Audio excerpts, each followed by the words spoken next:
Stuart, myself, are I think the only ones who made every meeting now that David couldn't make it today. Javier, too. No, you might have missed. Yeah, I might miss one. Maybe one. So, let me just give you a little background. First produced in '83, it was Mattel's first personal computer, Z80 microprocessor.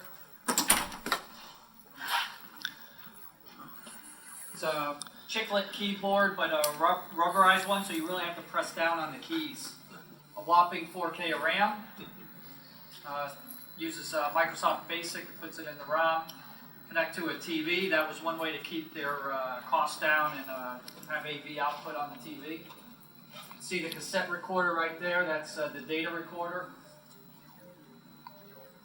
And a limited number of peripherals, like a thermal printer and even a color printer and plotter and a 300 baud modem, which is what I started out with on my Apple II, was Apple Pet 300. Even though it was made in '83, the Mattel engineers infamously dubbed it the system for the '70s. That's pretty sad. Yeah, it is sad. That's like... So they came out with this mini expander, and most of you know Mattel came out with the Intellivision. So this is the mini expander. It plugs in here, gives you memory and game cartridges, and allows you to connect your Intellivision-like controllers as well there. So it's got some better sound capability. And it gets the power from the main machine. So you can go size 32K. What I had done is I had gotten 32K aftermarket. They have an original, but this one's like an aftermarket one. And those are 9-pin controller boards. So that's just the box for the mini expander.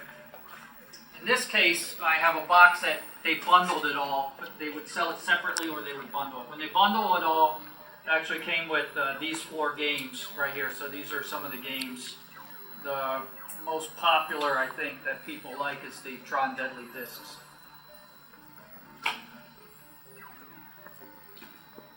So about this one, paid $92 plus $15 shipping, which included, I said 3, but it's really the 4 plus the mini expander and the boxes. So these are not that much money, even though they're somewhat rare because it wasn't a big market success.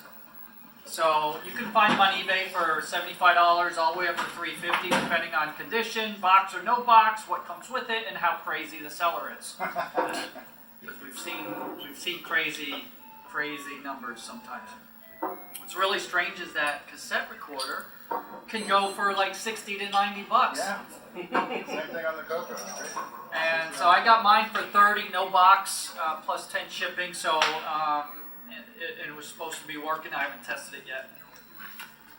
And they came out with a multi-cart. I usually don't buy things without a multi-cart. So that's this Aquarius cart, which is right here, and it plays all the games. I might have just foobarred it right there, but let's try this.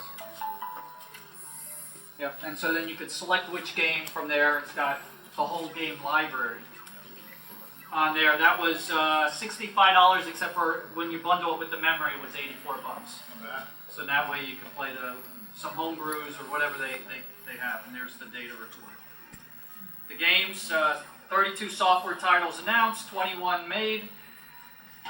Most of those were ports from Intellivision.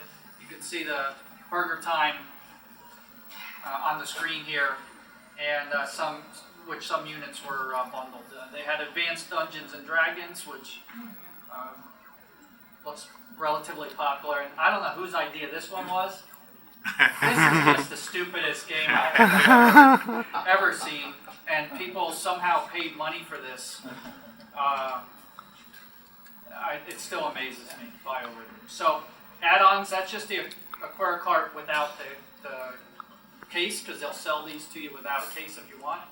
I got mine with the case. And there's the 32K plus you can see what the original one looks like, which is a bigger one. over there. So just for those of you going to the after meeting game party, most of you probably saw on Facebook, but I've got my visual pinball machine, which is about 10 grand retail. So it's amazing. Plays 500-600 different tables. So it's crazy expensive. So I want as many people to use it so I can justify in my head. I've got the Stargate Defender. My Asteroids Deluxe is working, but not really perfect. And then I've got my main machine that plays all the old school stuff with, hundreds and hundreds, really thousands, but hundreds and hundreds of games there. Plus the Vectrex and the 3D, the first 3D glasses for a console. Got that there. I have a Raspberry Pi even set up over there too. So stay 10 minutes or 2 hours. It's off of Sunrise Boulevard. If you just go west of Atlantic Boulevard, hop on the turnpike, hit Sunrise, and it's not far from there. So the address is right here in case you're going to GPS it. Go ahead and get that down. And then it's just a house. There's no gated community or anything. Plenty of parking. Are we allowed to bring beer? That's fine as long as we don't spill it on virtual pinball. Spill it on anything else at that machine. Yeah, so that's fine. So that said, that was quick. So let me go to this Commodore Pet because this was so quick, and also because David had brought his pet. So you want to say anything about yours? You want to do it after I go through this because this one's got some points here. Well, I think I'll do it afterwards. All right. So that was made in '77 and stands for Personal Electronic Transactor. It was Commodore's first full-featured computer. And the guy who designed it was also one of the main designers who designed the 6502. Commodore the first manufacturer of computers? Were they the first? Or TI or This was actually the third personal computer ever made available to consumers after the Apple II and the TRS-80, at least for consumers. I could be wrong, but this is what my research showed way back. So the first model, which David has, is the 2001 with the chiclet keyboard, 8-bit, tape recorder built in, as you saw. The monitor there's 40 by 25 columns. 4K as well as, or 8K depending on the configuration there. And then in '79 they got rid of that keyboard because it's literally, you're not really typing too well on it. So my pet, which is not here, but I've done this presentation in the past. I just happen to have it on the computer and I figured I'd go through it since he brought his. There was a place called Computerland on Federal Highway, which maybe Steve, you might remember way back because you were in the industry, but it looked like, you remember that? Yeah, I think between Oakland and Sunrise or somewhere. Somewhere over there, and it was like, the building looked like it was from the future. Yeah. And you went in there and it looked like it was really unique back then.